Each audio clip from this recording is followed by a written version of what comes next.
पोचलं नसेल तेव्हा बाई कळलं माईला असे औंदाचे दिवस कसे भाई जाते शेवटला.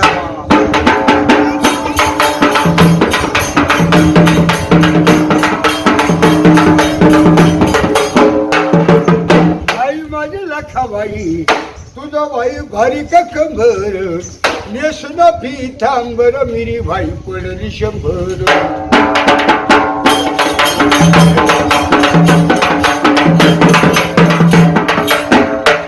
हमारे देश की एक अलग परंपरा है, एक अलग संस्कृति है और अलग अलग संस्कृतियों से हमारे देश की खूबसूरती हमेशा बढ़ती रहती है. और उन खूबसूरत संस्कृतियों में से एक लोक कला भी एक ऐसी संस्कृति है कि जिस लोक कला के माध्यम से पूरी दुनिया हमारे हिंदुस्तान को सलाम करती है.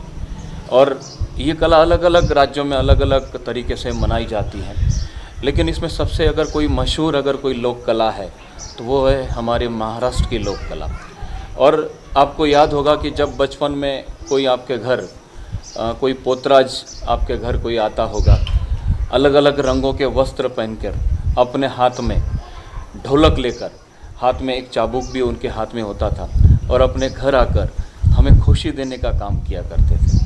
और आज एक ऐसे ही कलाकार जो कि हमारे महाराष्ट्र की एक जिसे मैं संपत्ति कहना चाहूँगा कि जो धरोहर है हमारी, ऐसे सबसे बुजुर्ग ऐसे पोतराज हमारे साथ यहाँ पर है कि जिनसे बातचीत मैं इसलिए आज करना चाहता हूँ, आप तक इनकी जानकारी मैं इसलिए आज देना चाहता हूँ कि जब कुछ दिन पहले जब मैंने इनसे मुलाकात की तो उस मुलाकात के दरमियान मुझे एक बात समझ में आई कि वो बात थोड़ी सी मेरे लिए थोड़ी दुखद थी. वो दुखद इसलिए है कि उन्होंने कहा कि मैं शिरडी का आखिरी पोतराज हूँ.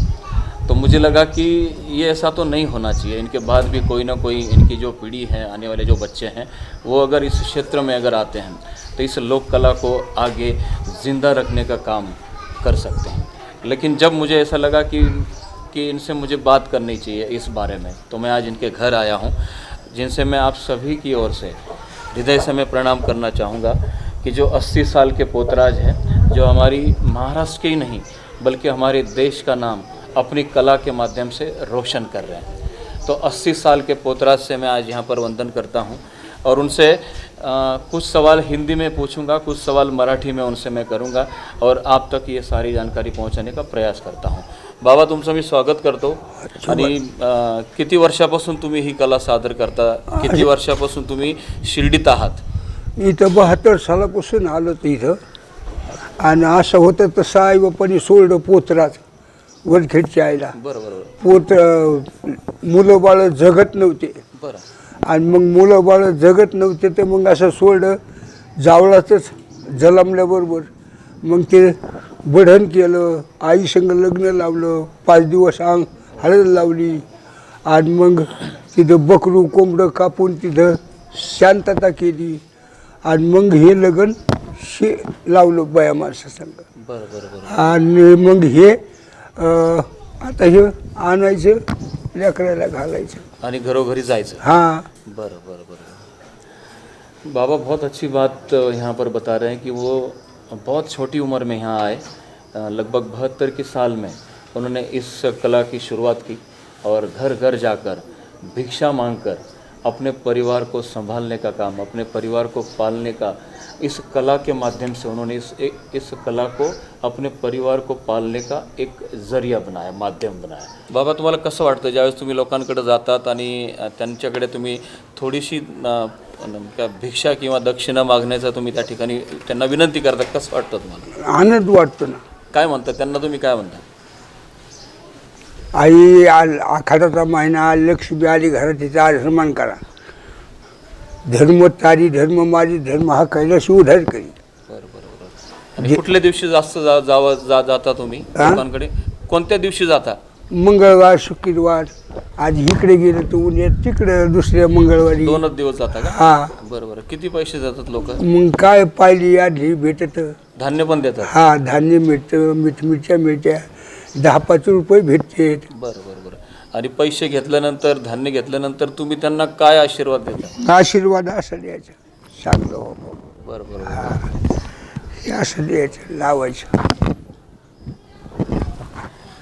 असं। बाबा ने मुझे भी आशीर्वाद दिया। बाबा कह रहे हैं कि जब मैं घर घर जाता हूँ, लोगों से भिक्षा मांगने जाता हूँ, तो लोग पैसों के साथ साथ कुछ अनाज भी दे देते हैं, और अनाज लेने के बाद, पैसा लेने के बाद उनके बाल बच्चों को मैं आशीर्वाद भी देता हूँ। तिलक लगाकर उनके बाल बच्चों के लिए मैं भगवान से प्रार्थना करता हूँ कि आपको भगवान एक लंबी उम्र दे, ऐसी प्रार्थना भी वो बच्चों के लिए करते हैं। और बाबा मला एक सांगा की तुमच्यानंतर कोणी आहे का आता ही सेवा पुढे चालवण्यासाठी? कोणही नाही ना, कधीच नाही का? नाही। हां तुमचा मुलगा वगैरे? नाही, मुलं कामाला तर कुठं करतात? त्यांना तुम्ही सांगितलं का पण हे करा म्हणून? आता काय त्याला लाज वाटते दादा, त्यांना लाज हे वाटते. वाजवायचं, हे असं चालायचं घेऊन। बरोबर. आता जोडीदार राहतात, मग कुठे ते येईन म्हणतात। नाही पण मुलं तयार होत नाही, मग तुम्हाला वाईट वाटतं की आनंद होतो? काय आता ते आपलं हे संगम आपल्या संगत जाईल, हे नाही करायचे असं।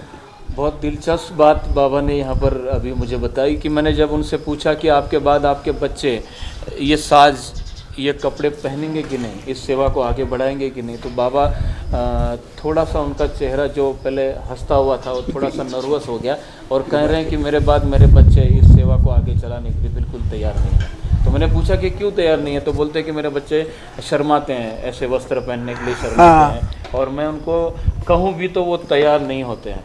तो ज़बरदस्ती करना तो इस सेवा में, इस कला में तो होता नहीं है, लेकिन बाबा प्रयास कर रहे हैं कि अपने से, मतलब खुद से जितना हो सके। बाबा कहते हैं कि मैं, मेरी जब तक उम्र है तब तक ये काम मैं करता रहूँगा, और ये जो वस्त्र हैं अलग अलग रंगों के, जब मैं इस दुनिया को छोड़कर जाऊंगा मेरे साथ ही ये वस्त्र जाएंगे। बहुत ही दुखद बात है एक्चुअली ये, लेकिन बाबा की खुशी को देखकर, उनके परिवार को देखकर हमें भी बड़ी खुशी होती है कि आज जब तक ये काम वो कर रहे हैं कि भगवान उनको सारी उनकी मनोकामनाएं पूरी करे। बाबा मला सांगा की आता नवीन जी पिढी आहे, ज्या ठिकाणी तुम्ही त्यांच्या आईबाबांना, आजी आजोबांना भेटायचे, आणि त्यांचे नातवंड आता घरी आहे त्यांच्या, मग तुम्ही त्यांच्या घरी गेल्यानंतर काय, कसं स्वागत होतं तुमचं? करतात ना, नातवंड करतात का स्वागत? चांगलं बोलतात तुमच्याबरोबर का त्या आजी आजोबा खाली येतात? नाही, ते म्हणतात आले बाबा, आले बाबा, आले बाबा, या बसा बसा बसा, चांगलं बोलतात? हा चांगलं बोलतात। आणि तुम्हाला नाचायला वगैरे लावतात? हा, चहा पाणी झाली म्हणजे बाबा नाचता का, म्हणता का एखादं कडू, म्हणता का एखादं असं। जिन दादा दादियों ने बाबा का स्वागत किया हुआ है इतने सालों से, मैंने उनसे पूछा कि दादा दादी जैसा स्वागत आज उनके पोते कर रहे हैं, या फिर उनके घर के जो छोटे बच्चे वो स्वागत करते हैं आपका? तो बाबा कह रहे हैं कि बहुत अच्छी तरह से स्वागत होता है हमारा। आज भी छोटे छोटे बच्चे भी हमारे आसपास आकर हमें बोलते हैं कि बाबा एक डांस करो ना हमारे साथ, और दादा दादी भी उनके साथ आकर बच्चों के साथ, बाबा भी उनको बड़े दिल से, बड़े प्यार से उनको पास लेकर अपनी कला उनको दिखाते हैं। तो मुझे लगता है कि बच्चे कितने खुश होते होंगे ना बाबा आपके साथ जब डांस करते हैं, आपके साथ जब वो बच्चे नृत्य करते हैं, आपके साथ वो कला का प्रदर्शन करते हैं। कला कर। तुम्ही आता ही जे गाणं तुम्ही घरोघरी जाऊन जे म्हणता, हे गाणं कसं शिकले, कोणी शिकवलं तुम्हाला? असंच गुरुनी काही, वडिलांनी काही, म्हणजे मग नाही आलं म्हणजे हाणायचं, मारायचं, काय कर। आता आपण शाळेत गेलो तर गुरुजी कसा आपलं फटका बसितो, पट्टी मारून शिकवतो। हां, पट्टी मारून हुकलं की, अक्षर हुकलं की, तसं अक्षर हुकलं तोंडाचं म्हणायचं, चुकलं की टप्पू मारायचं। हां असं। मैंने बाबा से एक सवाल किया कि जब आपने भी कहीं सुना होगा कि पोतराज एक अपनी एक टिपिकल स्टाइल में कोई गाना गाते हैं, तो बाबा से मैंने पूछा कि आप जो गाना गाते हो आपको किसने सिखाया? तो बड़े आदर से उन्होंने अपने गुरुजी का नाम यहाँ पर लिया। वो कहते हैं कि मेरे गुरु ने मुझे, जैसे बच्चों को स्कूल में जैसे टीचर्स उनको पट्टी मारते हुए सिखाते हैं, उसी तरह मेरे गुरु ने भी यहाँ पर मुझे ये गीत सिखाए हैं कि जो मैं घर घर जाकर आज मैं गाता हूँ, और वो गीत ही मेरे परिवार का आज सबसे बड़ा सहारा हुआ है। बहुत अच्छी बात है बाबा, मैं आपके लिए भगवान से बिल्कुल रोज प्रार्थना करता रहूँगा। और मला एक सांगा की तुम्ही जे आता ते गाणं म्हटले, ते आता या सगळ्यांना तुमचं गाणं ऐकायचं आहे। मैं आपके लिए बाबा से मैं प्रार्थना कर रहा हूँ कि जिस गीत की मैंने आपसे बात कही, बाबा से मैं विनती कर रहा हूँ आपके लिए कि वो गीत दुनिया को सुनाएं, कि जो गीत एक पोतराज साईं बाबा की पावन भूमि शिरडी से गाने जा रहे हैं।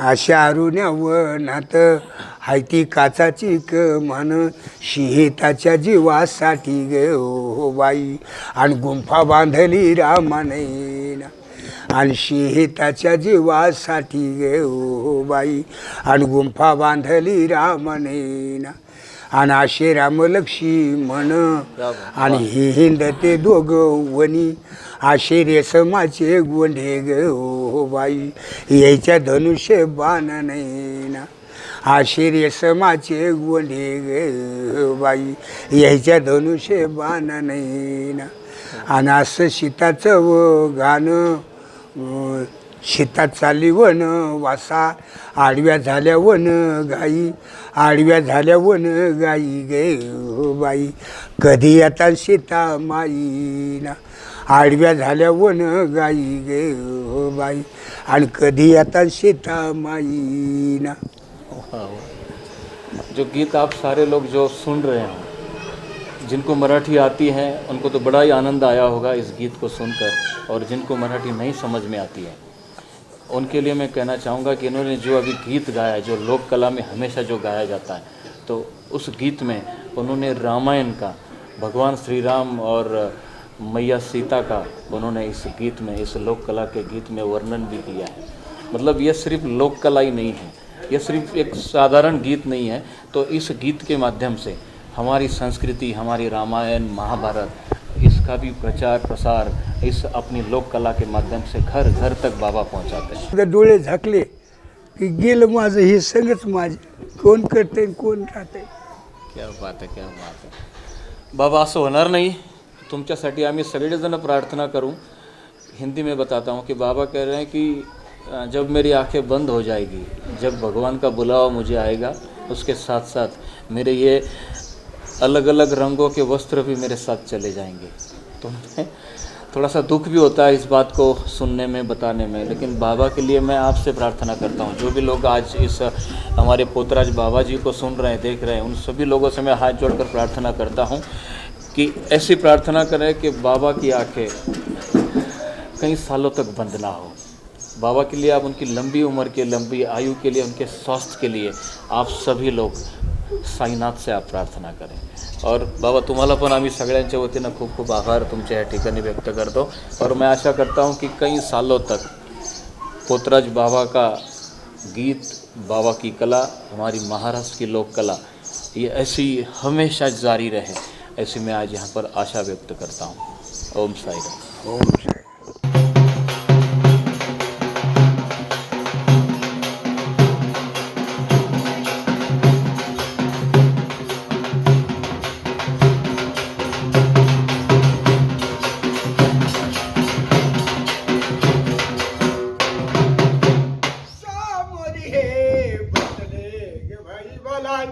दत्त गुरु दिसले